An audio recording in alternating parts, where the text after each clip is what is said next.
decades ago, a subway line was shut down after a tragic accident claimed the lives of every passenger on board. The train had allegedly derailed in a dark tunnel, plunging into a hidden, flooded chamber beneath the city. In the aftermath, rescue teams could never retrieve the bodies, and the tunnel was mysteriously sealed off. Over the years, tales of ghost trains that never reached its destination began circling among subway drivers and the city's night travelers. It was close to midnight when Greg stumbled down the subway steps, weary from a long day. As he reached the platform, a train rolled in, seemingly out of nowhere. Its headlights flickered in the dimness, illuminating rusty metal and cracked windows. Despite the strange appearance of the car, Greg boarded, desperate to get home. As soon as he settled in, the doors hissed shut and the train jerked to life. Greg watched the familiar stations blur past, yet the train didn't stop. Growing uneasy, he glanced around. Only a few shadowy figures dotted the seats, their faces turned away or obscured by shadows. He stood and moved towards the conductor's car, but with each new car he entered, the world around him grew colder and colder.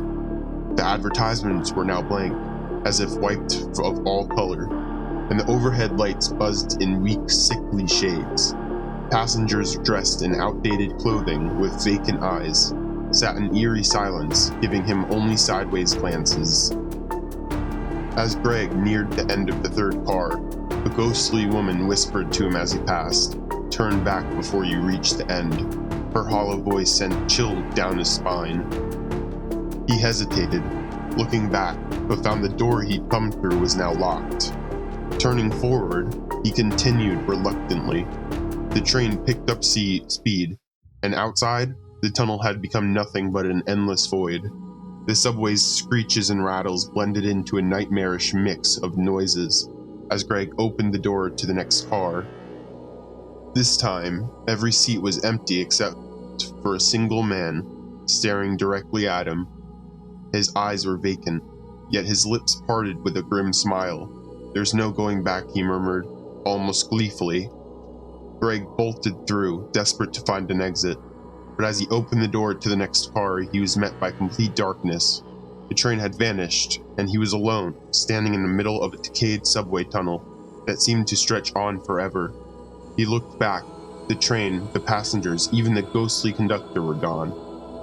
Greg's story became one of whispered legend among night shift workers in the city's subway.